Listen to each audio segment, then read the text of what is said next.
Well, first of all, I would like to take this opportunity of thanking the organizers for having invited me and for their incredible hospitality. I have a confession to make, and that is that what I am presenting before you now was not what I had planned to present. What I had thought was that we would have a discussion on these three terms and how they interlink together. However, after listening to the presentations yesterday, I thought maybe it would be a good idea if we spoke about some emerging realities, especially in what we call the South today. So, with my limited skills in computer use, I tried to put together a PowerPoint, failed somewhat miserably. And so I had to seek the advice of my friend, Carlton, from South Africa, from the SDI. And so I would say that much of this work is his work, that we have been able to pull out certain things from my website and arrange this.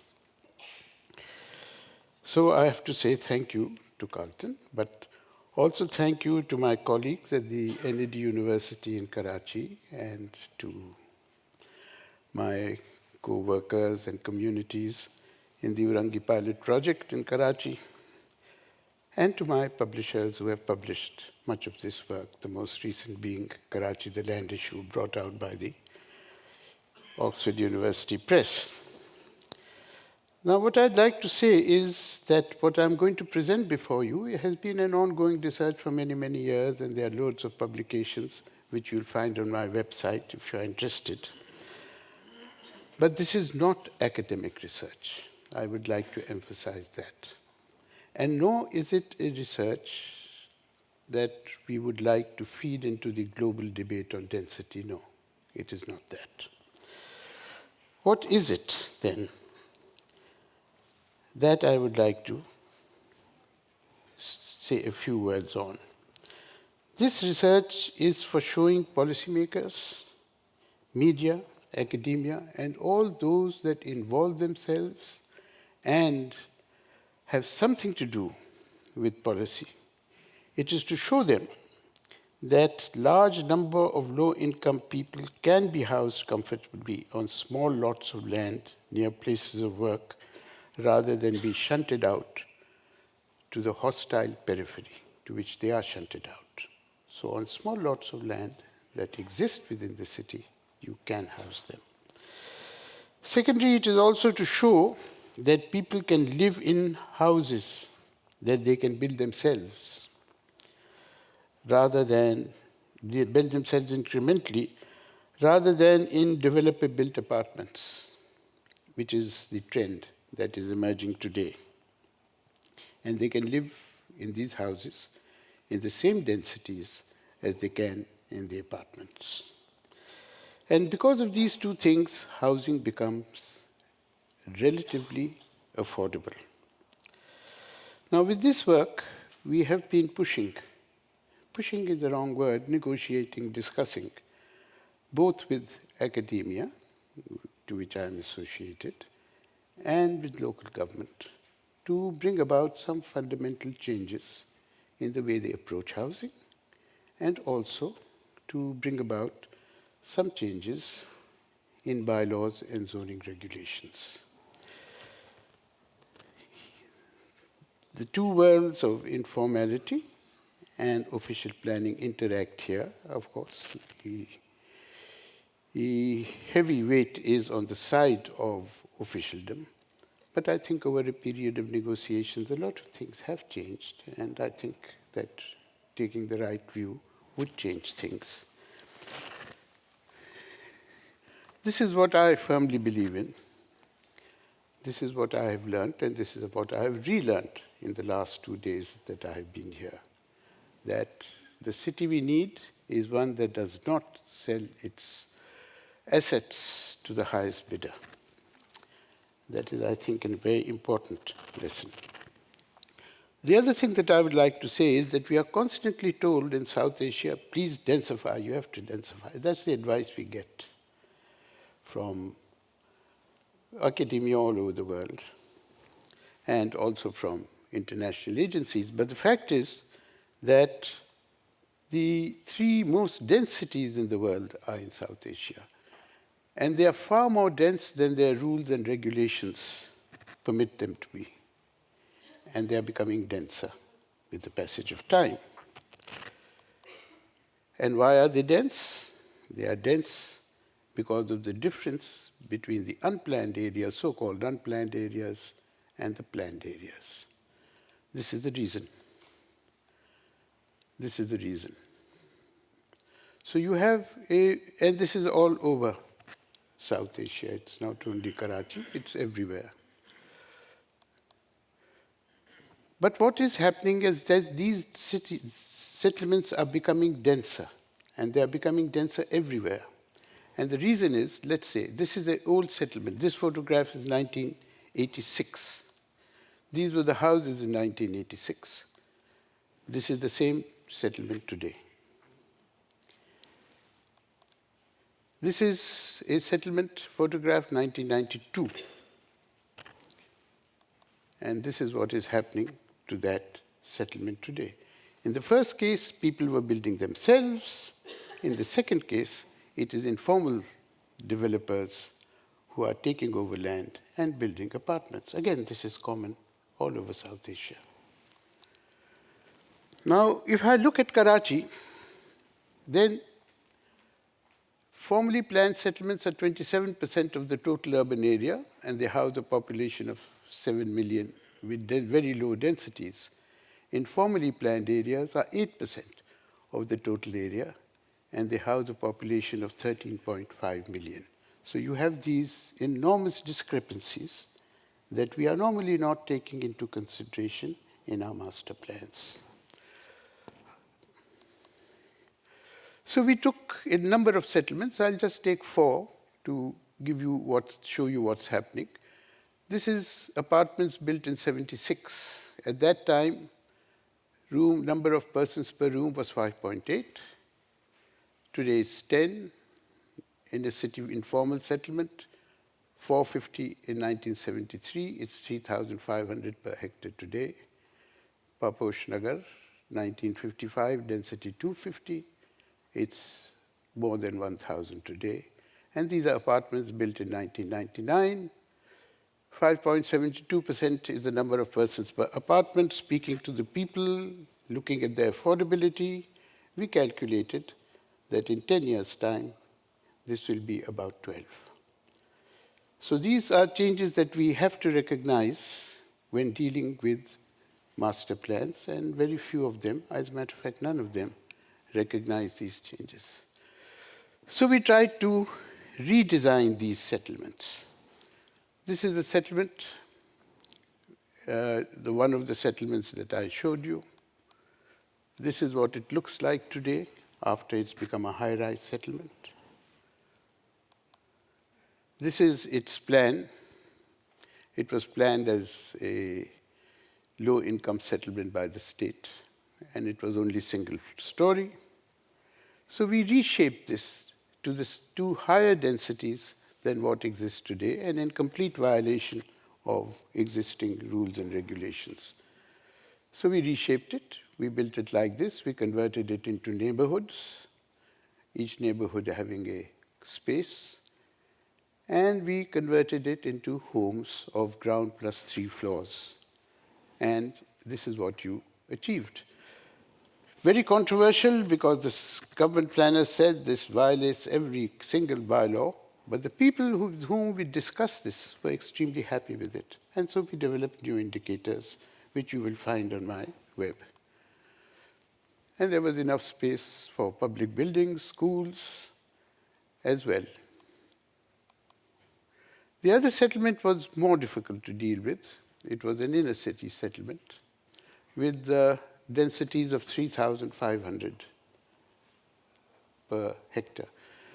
But we managed by making the plot size smaller and increasing one more floor.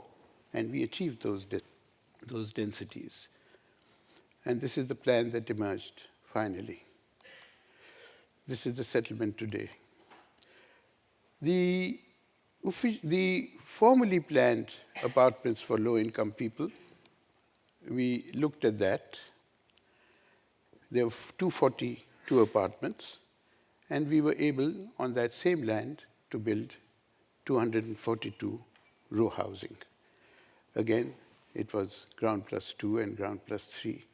And when we spoke to the people living in the apartments and showed them this, they said they would have paid a higher price to have got something like this. And the developer we spoke to said, "Why did you not suggest this earlier? It would have been cheaper for me to build this."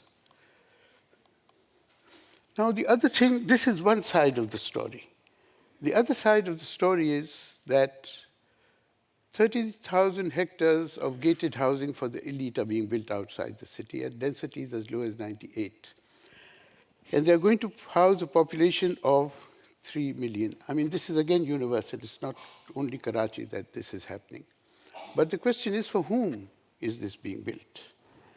And the developers are willing to build mass transit systems from their area, from their colonies to the city center.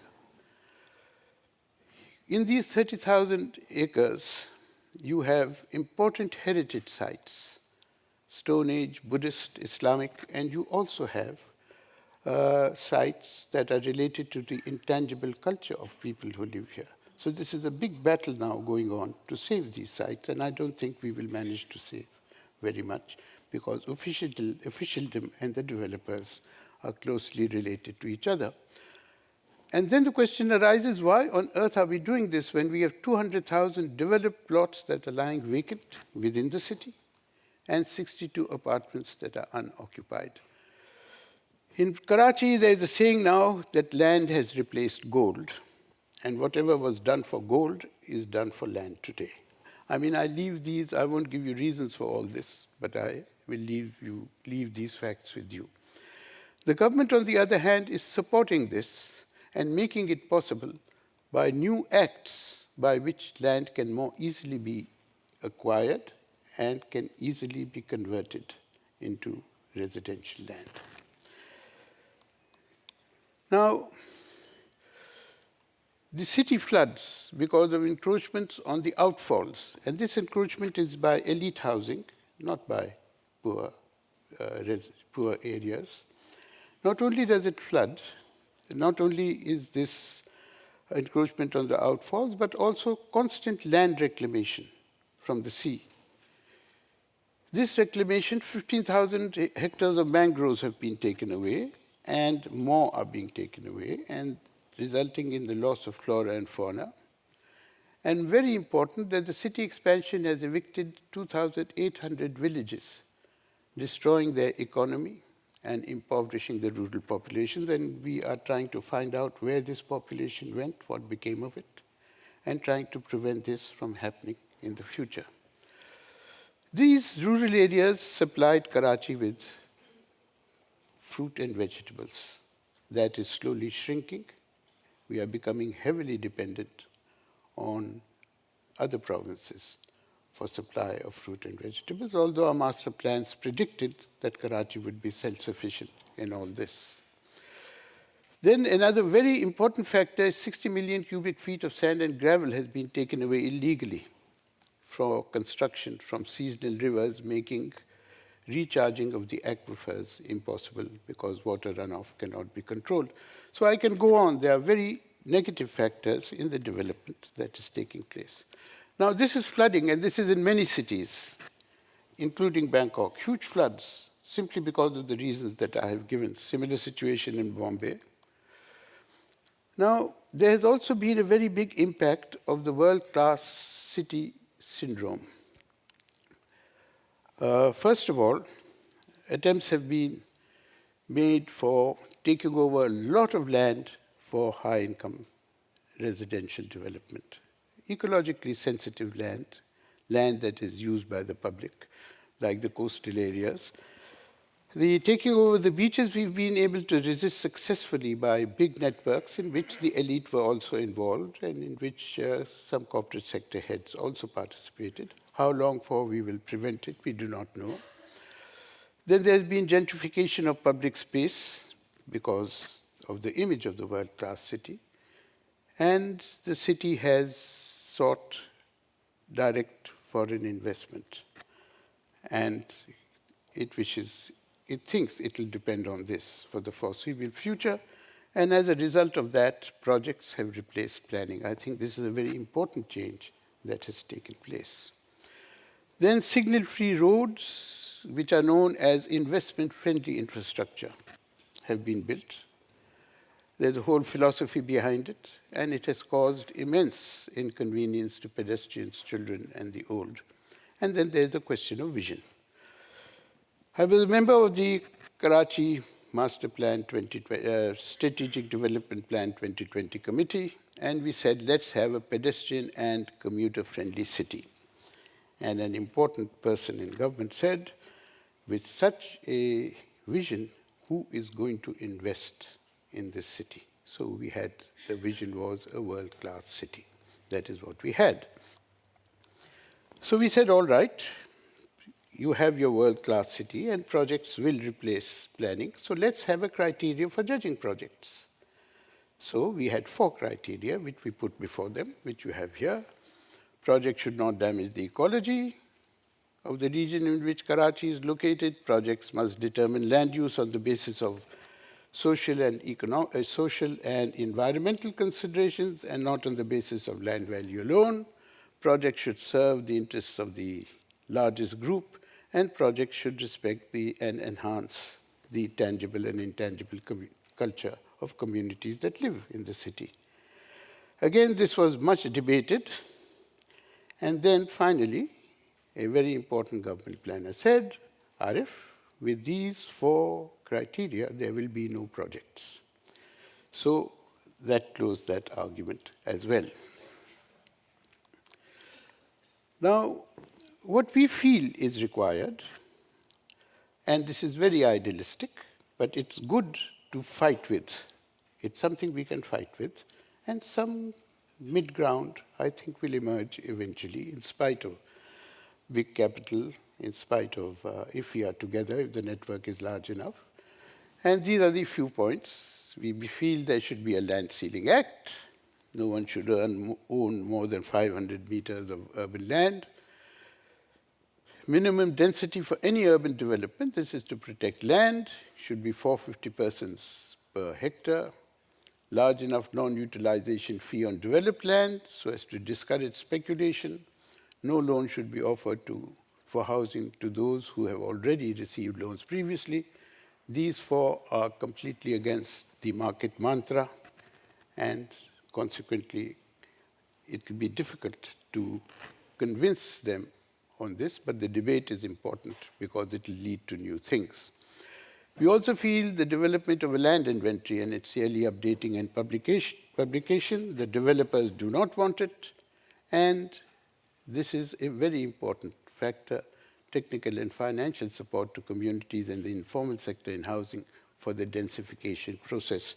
And here, what is required is major changes in the curriculum of institutions, academic institutions, dealing with architecture, planning, and law, all 3. I think it needs a big shift. Finally, I have been a constant promoter that there should be an oath for architects. There should be an oath for planners. And this is a pledge that I took in 1983 after seeing the immense damage that architectural and planning projects were causing both to the environment and to the poor. So this was the oath. I won't read it. You can read it yourself. This happened in 1983, and I think I have kept my word, except that I have violated building regulations and zoning rules, but they were bad ones.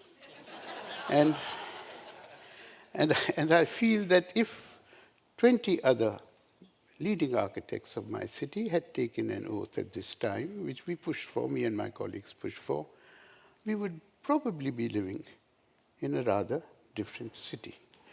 And just to wind up, it'll take me a minute, I will show you what happens to space. This is the Karachi beach. You could hire chairs and sit in the water, and the vendors could feed you. You could hire binoculars to look at the beach, to look at the boats far away. There were snake charmers. You could ride camels. You could shoot Indian and Pakistani film stars. And this is what it became, what I showed you. This is what the city government did. And all our attempts to prevent this and to make it more humane were not successful. This is it all along the beach, and so you enter from here, pay a small fee, and access the beach. I'm afraid that this is the form of development that is emerging in all these cities as a result of the factors that I have explained and immense ecological damage. So I wanted to present this rather than the discussion that I had planned, so that some realities that we have to deal with